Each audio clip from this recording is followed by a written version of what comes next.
Olá, meu caro estudante do curso de Gestão Ambiental aqui da EAD Unicesumar.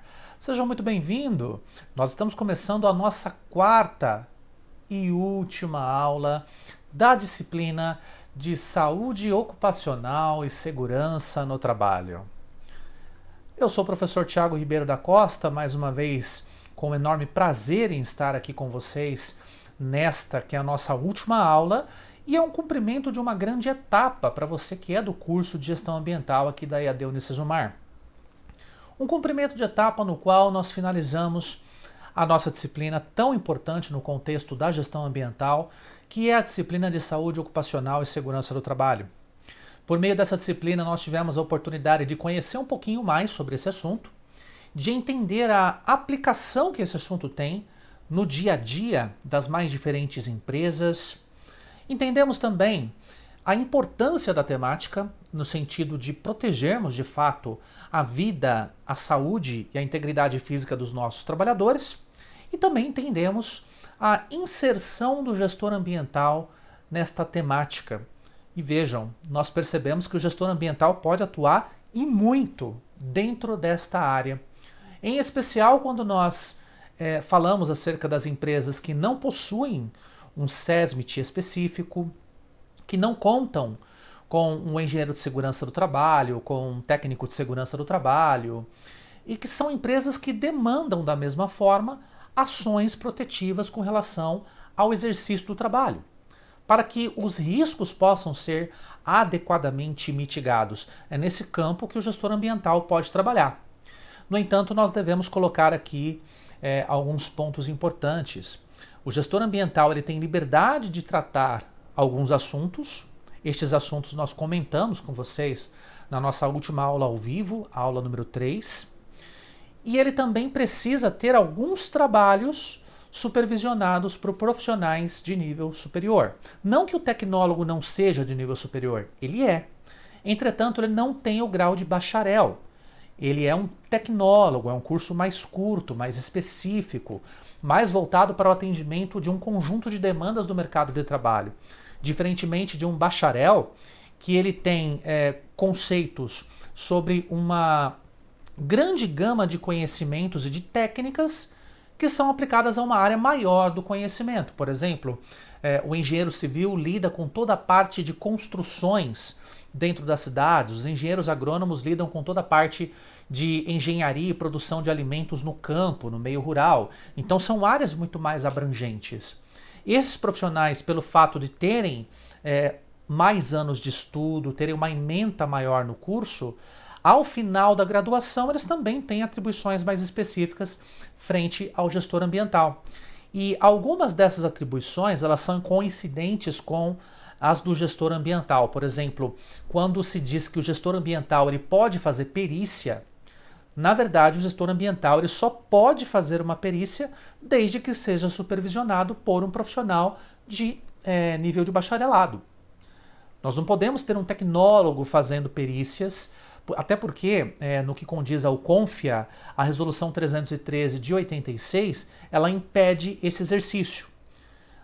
Ela só permite se houver essa participação do profissional formado em nível de bacharelado, o engenheiro agrônomo, o engenheiro civil, o engenheiro ambiental, o engenheiro florestal, auxiliando o gestor ambiental na composição de laudos, ou ainda o gestor ambiental auxiliando estes outros profissionais também nesse processo de composição de laudos. Principalmente no que condiz a observação de dados em nível de campo, coleta de dados em nível de campo, operação de equipamentos, dosimetrias, etc. Né? Então aqui eu já estou deixando bem claro qual é o papel do gestor ambiental, deixando um pouco mais claro, na verdade, porque isso já foi abordado em aulas anteriores, e também eu estou chamando atenção para essa temática porque nesta aula nós vamos discutir um pouquinho mais sobre atribuições do gestor ambiental, falando na primeira etapa sobre um processo de inovação na segurança do trabalho, que é o Programa de Gestão de Riscos, ou Gerenciamento de Riscos, o PGR, e numa segunda etapa a gente vai falar um pouquinho sobre as perícias, tá certo? Anotem as dúvidas, reflitam sobre o conteúdo que será ministrado por meio dessa aula. Lembrando que é uma aula um pouco mais curtinha, uma aula mais conceitual, só para que nós possamos aquecer o nosso debate, para que nós possamos gerar argumentos para podermos debater na nossa etapa ao vivo, o que vai acontecer nesta quinta-feira, às 7h30 da noite, tá bom? Eu espero vocês por lá. Mas enquanto este evento ao vivo não chega, nós vamos aqui trabalhar com a nossa parte gravada, tá certo? Vale dizer que esse material está disponível tanto no canal da EAD Unicesumar, o canal de gestão ambiental, como também no nosso canal. Procurem lá no YouTube por Thiago Ribeiro da Costa e lá vocês vão encontrar não somente os vídeos das nossas aulas, mas vocês vão encontrar uma série de outros vídeos sobre uma série de outras temáticas, tanto da parte ambiental, da parte de segurança do trabalho, da parte agronômica. Eu creio que vocês vão gostar. Dê uma procuradinha lá no YouTube para vocês acessarem os nossos vídeos, tá bom? Vamos dar prosseguimento então à nossa aula. A nossa aula ao vivo agora é a aula ao vivo número 4, na qual nós falaremos sobre o Programa de Gestão de Riscos ou de Gerenciamento de Riscos, o PGR, e as perícias em saúde ocupacional e segurança no trabalho, tá? E agora vamos acompanhar aqui os conteúdos, vocês estão vendo aqui na tela. Esses conteúdos estão, dessa vez estão aqui, ó. Quarta aula, tá sabendo apontar já, professor? Quase. Mas a gente vai aprendendo, tá? O que a gente vai ver nessa aula? Primeiro conteúdo está lá em cima, ó, conceitos gerais sobre o Programa de Gerenciamento de Riscos. Vocês vão aprender do que se trata, quais são as lógicas aplicadas a este programa, o que se pretende fazer com esse programa, uma vez que ele não é exatamente um programa que já exista. Ou melhor, ele já existe. E vocês vão ver onde que ele existe. Mas na verdade ele não é aplicado num contexto geral. Já explico para vocês. E no segundo ponto, mais aqui embaixo, perícias aplicadas à saúde ocupacional e segurança do trabalho. Também de uma maneira muito sucinta, nós não conseguimos esgotar as temáticas em tão pouco tempo, mas pelo menos para colocar a vocês os conceitos básicos, para que vocês possam entender que existem possibilidades de atuação do gestor ambiental nestes campos que nós estamos aqui abordando em tela, tá certo? Vamos à frente? Antes de mais nada, também é importante a gente colocar a nossa frase de entusiasmo, a nossa frase para que nós possamos ficar atentos aos estudos, e não somente aos estudos, mas também atentos à própria saúde ocupacional e segurança do trabalho. E para isso, vamos encher a nossa tela com a nossa frase. A cultura da prevenção é a cultura da vida. E não somente naquilo que tange a segurança do trabalho em si. Na verdade, se nós tomamos um comportamento prevencionista nos mais diferentes espectros, nós seremos muito mais precavidos e preparados para situações de emergência. Emergência familiar, emergências financeiras, emergências trabalhistas, emergências na própria saúde ocupacional e segurança do trabalho, dentre outros campos. Se nós adotamos então essa postura prevencionista, se nós somos corretos do ponto de vista técnico, observando todos os pontos necessários para prevenirmos riscos, com certeza esses riscos não se converterão nas ocorrências indesejáveis, as quais, neste certame, nós chamamos de acidente de trabalho. Vamos em frente então? Vamos agora para a nossa parte inicial, né, o nosso primeiro tema da aula, que são os conceitos gerais sobre o Programa de Gerenciamento de Riscos. E aqui, pessoal, vou me colocar, ou melhor, vou colocar os slides em tela cheia para que fique mais detalhado para vocês visualizarem, tá? Bom, o que nós temos em tela é uma comparação existente entre o atual PPRA, Programa de Prevenção de Riscos Ambientais, e o novo PGR, Programa de Gerenciamento de Riscos. Em termos mais gerais, nós podemos dizer que o PPRA ele aborda tão somente a identificação, o reconhecimento, a avaliação e o controle dos riscos físicos, químicos e biológicos. Riscos estes que nós já aprendemos na disciplina, que são chamados de riscos ambientais, ou seja, eles são inerentes ao ambiente de trabalho. Independente de qualquer outro fator, nós temos um risco físico, um risco químico ou um risco biológico que é associado à natureza do trabalho. E contra esse risco nós devemos estabelecer todas as medidas de análise, as medidas de avaliação e as medidas de mitigação ou controle destes riscos, isolando os seus agentes, principalmente no ambiente, trabalhando primeiro com o ambiente e posteriormente trabalhando com os trabalhadores. Agora, quando a gente leva em consideração aqui o nosso PGR, vejam que todos os riscos são considerados. Não somente os riscos ambientais, mas também os riscos ergonômicos e os riscos de acidentes. De certa forma, pessoal, essa estruturação do novo PGR já era algo esperado. Já era algo que há algum tempo eu já tinha trabalhado essa temática com os meus alunos, dizendo: o PPRA é muito bom, claro que é, mas ele restringe os riscos que são avaliados. Isso em termos de documentação oficial. Quando a gente observa, por exemplo, a NR9, e nós observamos que cada empresa é obrigada a executar o PPRA ano após ano, nós percebemos que, por mais que não haja uma limitação em fazer o levantamento de riscos do ponto de vista ergonômico e de acidentes, pelo simples fato de se haver o levantamento obrigatório tão somente dos ambientais, então a gente não é incitado a levantar as outras categorias de risco. É claro que as outras categorias de risco possuem formas próprias de serem levantadas. Até mesmo os novíssimos sistemas de gestão de riscos, que são implementados por meio da NIOSH, por meio da OUSAS, por meio da ISO, são sistemas já bastante abrangentes. Só que aqui no Brasil, nós não temos obrigatoriedade, por exemplo, de implementar um sistema de gerenciamento de riscos. Nós já vimos isso na nossa primeira aula. A implementação ela é facultativa, mas para a empresa que trabalha com um sistema prevencionista, a implementação de um sistema de gestão de riscos acaba sendo muito interessante.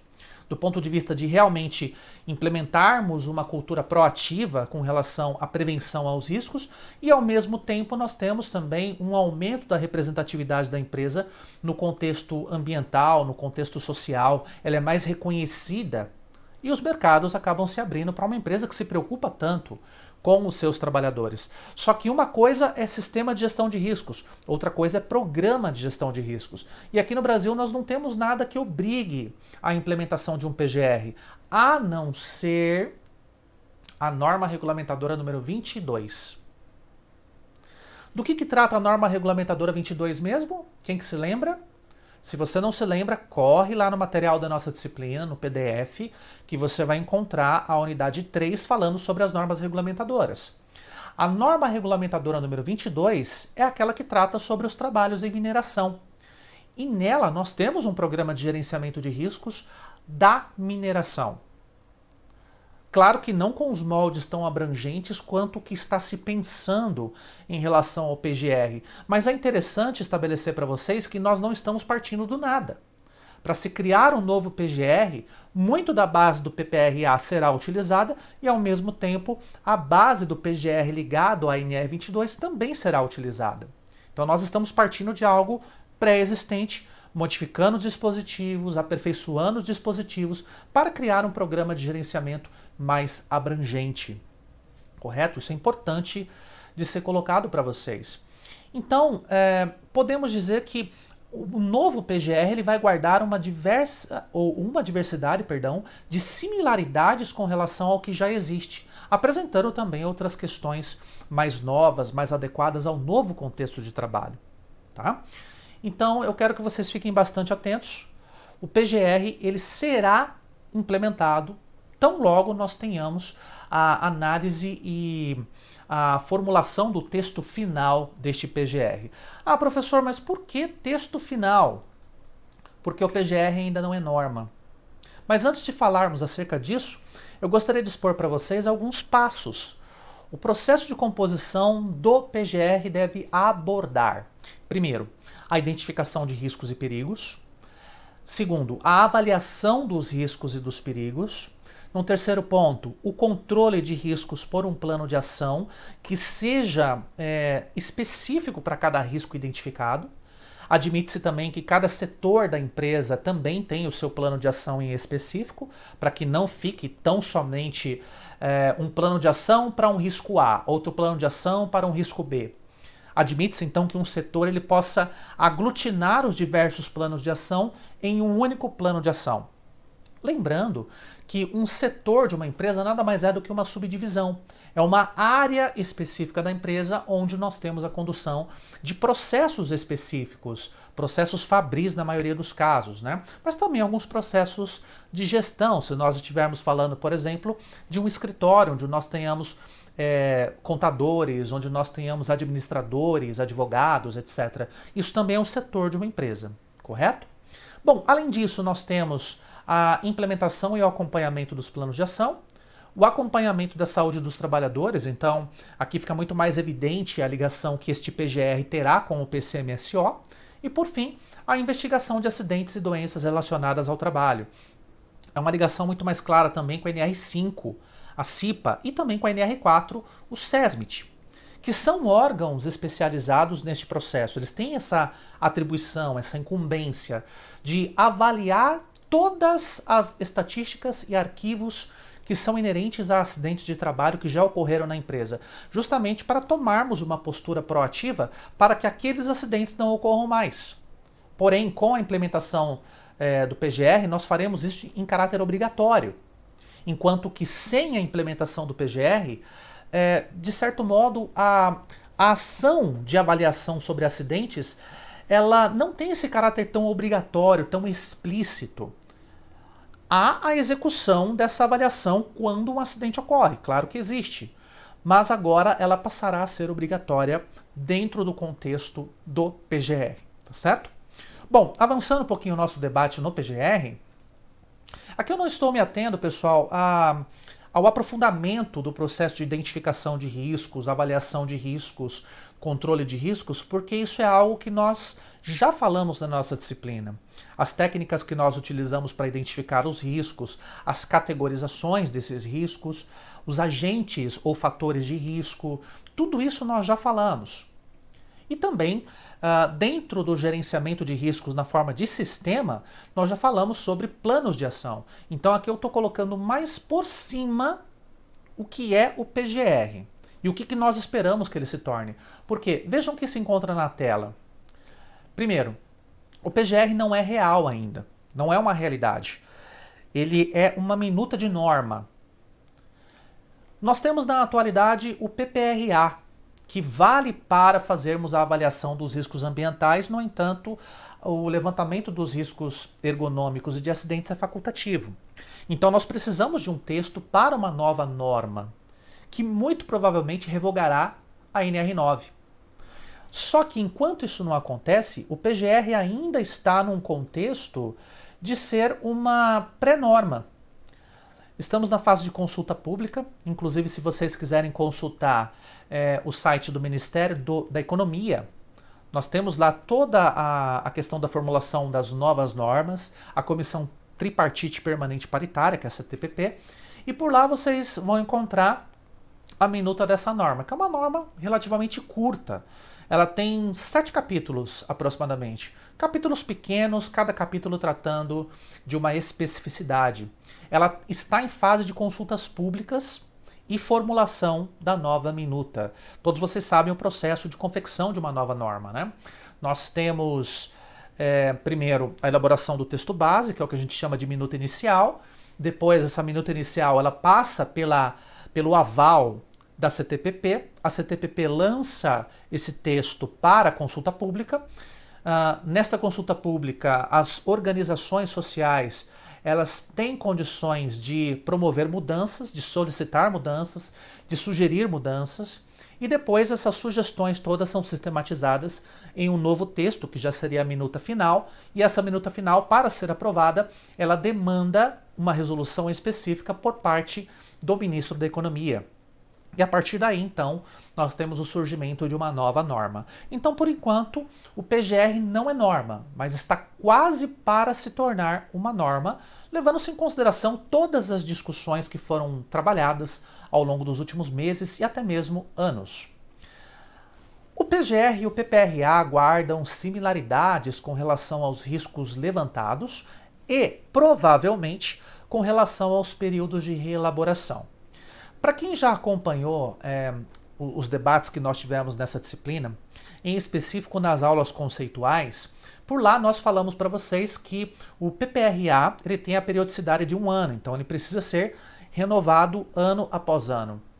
Diferentemente do LTCAT, por exemplo, que é o Laudo Técnico das Condições do Ambiente de Trabalho, no qual a gente só renova se tivermos alterações significativas no ambiente de trabalho. Então, o PPRA, quando ele é elaborado em conjunto com a CIPA, com o SESMIT, com consultores externos, com o empregador, ele é elaborado em um espectro de duração de aproximadamente 12 meses, onde nós temos metas estabelecidas, onde nós temos etapas que devem ser cumpridas e também resultados que devem ser auferidos, indicadores que devem ser obtidos. Provavelmente essa periodicidade do PPRA vai se repetir no PGR. Então, ano após ano, a gente vai ter que fazer, refazer, replanificar todo o contexto do nosso PGR, para diminuirmos o máximo possível os riscos que são inerentes ao trabalho. Talvez uma pergunta que possa surgir é, se a empresa ela não altera significativamente os seus processos, significa dizer que ela também não altera significativamente os seus riscos? Isso é parcialmente verdadeiro. Na verdade, todos os processos Fabris, mesmo que em termos de instalações ou em termos de máquinas não haja alterações significativas, pode ser que nós tenhamos alterações no que tange ao relacionamento com as pessoas.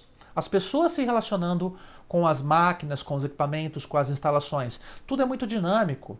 Existem empresas que têm uma alta rotatividade, então se torna muito importante fazer e refazer o PPRA periodicamente, assim como será importante fazer o PGR periodicamente. Mas é uma probabilidade, não é algo certo, tá? E por fim, mas não menos importante, o microempreendedor individual será o único CNPJ dispensado de elaborar o PGR. As microempresas e as empresas de pequeno porte devem apresentar o PGR, todavia, de forma simplificada com o auxílio de ferramentas eletrônicas. Como que vai acontecer? O Ministério da Economia vai disponibilizar um sistema simplificado para que essas microempresas e para que as empresas de pequeno porte possam inserir as suas informações. É um programa eletrônico, online. Eu não sei exatamente como é que será esse programa porque ele ainda não foi lançado, uma vez que não houve o lançamento da própria norma que vai falar sobre o PGR. Isso se ela se tornar norma, porque pode ser que ela se torne meramente uma resolução. Nós não sabemos. Mas esta minuta, esta consulta pública, o que foi disponibilizado para a consulta pública, diz que essas empresas de pequeno porte e microempresas, elas poderão executar a análise desses riscos e a confecção do PGR por meio de um programa eletrônico que o Ministério da Economia trará para luz, trará para nós, para que nós possamos trabalhar. Eu não sei dizer para vocês se isso vai isentar ou não a empresa de ter um responsável técnico pelo PGR. Muito provavelmente não, mas pelo fato de nós termos um sistema eletrônico que vai ajudar as microempresas e empresas de pequeno porte, pode ser que nós tenhamos a dispensa da responsabilidade técnica. Pode.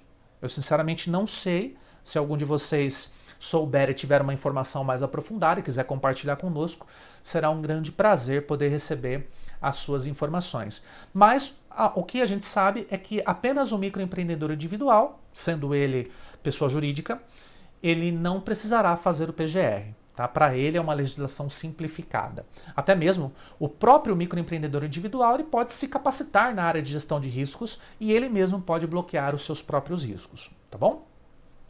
Meus caros, nós temos aqui 24 minutos de aula, nós temos mais uma temática para a gente poder trabalhar, mas muito provavelmente essa temática a gente não vai conseguir fechar nesta aula e eu vou deixar um pouquinho para a gente falar ali no nosso Tira Dúvidas, tá? Que é a parte pericial. Mas eu vou tentar falar bem rapidinho apenas do contexto geral e aí a gente trabalha um pouquinho mais lá na nossa aula ao vivo, beleza? Vamos em frente então? Vamos colocar aqui no nosso slide, né? Perícias aplicadas à saúde ocupacional e segurança no trabalho. Bom, Pessoal, inicialmente eu devo colocar para vocês que a atividade pericial ela só é permitida ao gestor ambiental desde que ele seja supervisionado por um bacharel. Pode ser um engenheiro de segurança do trabalho ou podem ser outros profissionais das outras áreas das engenharias. Mas eu estou dizendo isso de acordo com as normativas do CREA, tá bom? CREA, Conselho Regional de Engenharias e Agronomia, que é o conselho ao qual vocês podem se filiar, ou se vocês não quiserem se filiar ao CREA, vocês podem se filiar ao Conselho de Química e ao de Administração. Cada conselho tem as suas normativas específicas, daí eu pediria para vocês consultarem tais normativas e a permissibilidade em executar perícias ou não, tá? O que o Código de Processo Civil nos diz é que todo profissional formado em nível superior, ele pode ser perito. Porque aí nós estamos falando de um contexto mais da palavra mesmo, do significado da palavra. O perito é aquele que detém o conhecimento numa determinada área. Só que pelo Código de Processo Civil, o perito necessariamente tem que ter formação em terceiro grau, formação em nível superior. Por isso que nós dizemos que tecnólogos podem ser peritos, dentro das condicionantes de cada conselho profissional, e principalmente bacharéis e pós-graduados podem ser peritos. O que o perito faz, afinal? Bom, o perito ele atua no momento em que nós temos um determinado sinistro. O sinistro é a ocorrência indesejada que tem por capacidade gerar riscos à saúde, riscos à integridade física, riscos ao patrimônio ou até mesmo ao ambiente. Pode gerar riscos, não significa dizer que o sinistro ele se converte de fato em um acidente, mas na maioria dos casos o que nós percebemos é que quando o sinistro ocorre nós temos ali um dano acontecendo, seja um dano à saúde, à integridade física ou a ambiente e patrimônio. E o perito ele é requisitado justamente para que nós possamos obter provas periciais e estabelecer a devida argumentação técnica para subsidiar a tomada de decisão pelo contratante. Então, de uma maneira muito direta, né? Acontece um acidente de trabalho. Esse acidente de trabalho causa uma determinada lesão no trabalhador e esse trabalhador, logicamente, que vai ser periciado pelo médico do INSS para aquisição do auxílio-doença. No entanto, pode ser que haja necessidade de haver uma perícia feita por um engenheiro de segurança do trabalho, podendo ser feita com auxílio do gestor ambiental na aquisição de dados, no sentido de tentar identificar de fato o que houve, o que ocasionou esse acidente, para que nós possamos detectar se houve má conduta, por exemplo, da empresa por não ter seguido os princípios prevencionistas, ou até mesmo má conduta do próprio trabalhador. Quem solicita a perícia pode ser tanto o empresário, o empregador, aí nós estaremos falando sobre uma perícia particular, pode ser também o trabalhador, é uma outra perícia particular, ou, nos casos mais graves, quando o conflito não se resolve em nível extrajudicial, aí quem nos solicita é o juiz de direito daquela vara em específico da justiça, geralmente vara da fazenda pública, vara civil, enfim. A vara, na verdade, é uma subdivisão do poder judiciário, né? E cada juiz pertence a uma vara, é responsável por uma vara, e ele é que delega a função de perito aos profissionais que estiverem cadastrados no cadastro de auxiliares jurídicos da Procuradoria Jurídica de cada estado. Cada estado tem a sua forma de cadastro. Se vocês quiserem saber um pouquinho mais adiante a gente vai fazer cursos específicos sobre a área de perícias, daí vocês vão ter uma ideia de como pesquisar por esses dados. Tá? Eu informo no nosso canal do YouTube. Bom, além disso, o perito é requisitado, ele faz as suas investigações a campo com todo o seu instrumental, com todo o seu conhecimento, e com base nos seus instrumentos e no seu próprio conhecimento, ele vai tentar dirimir as dúvidas de quem solicitou a perícia, no sentido de determinar as causas do sinistro. E essa determinação de causas com as suas devidas fundamentações, com as suas devidas explicações, é realizada sempre por meio de um laudo pericial, que é o nosso maior documento técnico, contendo, portanto, todas as análises e conclusões retratadas pelo perito. O gestor atual, meus caros, pode atuar no ramo pericial desde que supervisionado por um engenheiro pleno, como a gente já salientou para vocês, por meio da resolução 313/86 do CONFIA, foi até temática da nossa última aula ao vivo. Só que também a gente tem que considerar, e aí fiquem esperançosos porque é uma possibilidade real, o projeto de lei 2245 de 2007, que amplia um pouco o poder dos tecnólogos para alcançar outras atribuições profissionais que hoje são delegadas apenas aos engenheiros plenos, né? Eu não posso dizer para vocês em que pé que isso está, tá? Eu falo como conselheiro do CREA, eu sou conselheiro aqui pela Unicesumar, e nós tivemos algumas discussões nas últimas plenárias que falavam a respeito disso, falavam a respeito do quanto está avançada essa discussão sobre o aumento de atribuição dos tecnólogos. Só que eu não cheguei a notar se essa discussão já estava, por exemplo, em sanção presidencial, ou se estava para votação em plenária do Senado, ou se estava para votação em plenária da Câmara. Eu não sei exatamente em que ponto se encontra, mas é um texto que pode beneficiar vocês. Então acompanhem essas discussões. Vou colocar aqui na tela novamente, projeto de lei 2245 de 2007. Ele já tem uma certa idade, já está rodando nas câmaras há bastante tempo, mas vocês podem consultar um projeto público que visa ampliar as atribuições dos tecnólogos, né? Dentre os quais o gestor ambiental propriamente dito. E as temáticas mais recorrentes para uma perícia que nós fazemos é a temática de insalubridade e periculosidade, a temática de higiene do trabalho, no sentido de determinarmos quais são os reais riscos que um trabalhador corre quando ele está trabalhando em um determinado ambiente, laudos acidentários, emergências ambientais e danos ao meio ambiente e ainda laudos de conformidade de máquinas, equipamentos e instalações. Mas aqui eu só trouxe as grandes áreas. Nós podemos ter laudos infinitos. Infinitos no sentido de termos infinitas possibilidades ligadas ao exercício do trabalho e todas as legislações que são pertinentes ao exercício daquele trabalho. Por exemplo, nós podemos fazer uma perícia dentro de uma propriedade rural para atestar se a contaminação que um determinado trabalhador teve relacionada a um agrotóxico, ela foi oriunda da atividade única e exclusiva naquela propriedade rural, ou se ele teve contaminações externas, ou se ele teve contaminação por ele mesmo não ter utilizado os EPIs. Nós temos várias possibilidades, trabalhos em altura, trabalhos em silos, trabalhos a céu aberto. Então, meus amigos, perícia é o que não falta. Necessidade pela execução de laudos é o que não falta, tanto do ponto de vista particular, como do ponto de vista judicial. E realmente é um grande filão de mercado, a gente tem percebido que as demandas elas são muito grandes, e até mesmo o Poder Judiciário de alguns estados tem feito campanhas junto aos conselhos profissionais para direcionar os profissionais formados nos mais distintos cursos para que eles atuem na área de perícia. Uma vez que é muito difícil você ter um profissional qualificado o suficiente para atuar na área de perícia judicial, principalmente perícia judicial. E isso torna todos os processos muito morosos, além de toda a morosidade que nós já evidenciamos nos processos, né, com recursos, com os tempos que são executados entre uma audiência e outra, os tempos que são necessários para a convocação de um perito, para a resposta de um perito, para a avaliação do seu laudo.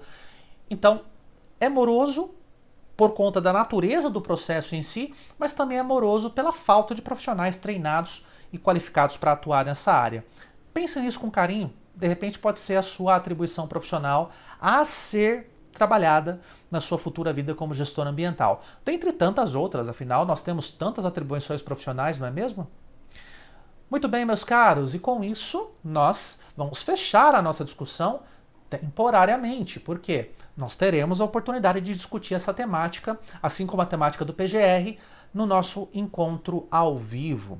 Estudem, vejam e revejam as nossas aulas. As aulas estão disponíveis tanto no nosso canal da EAD Unicesumar, Gestão Ambiental, por lá é que vocês devem ver os vídeos, mas também quem quiser ver depois, pode ver no nosso canal do YouTube, Thiago Ribeiro da Costa, por lá estão todos os vídeos gratuitos, todas as discussões, eu creio que vocês vão gostar, tá bem? Meus caros, com isso, eu deixo o meu grande abraço para vocês, aguardo ansiosamente a todos para que na quinta-feira, às 19h30, a professora Vanessa e eu possamos discutir com vocês a nossa última aula de saúde ocupacional e segurança do trabalho. Um forte abraço a todos, muito obrigado e nos encontramos lá. Tchau, tchau, se cuidem!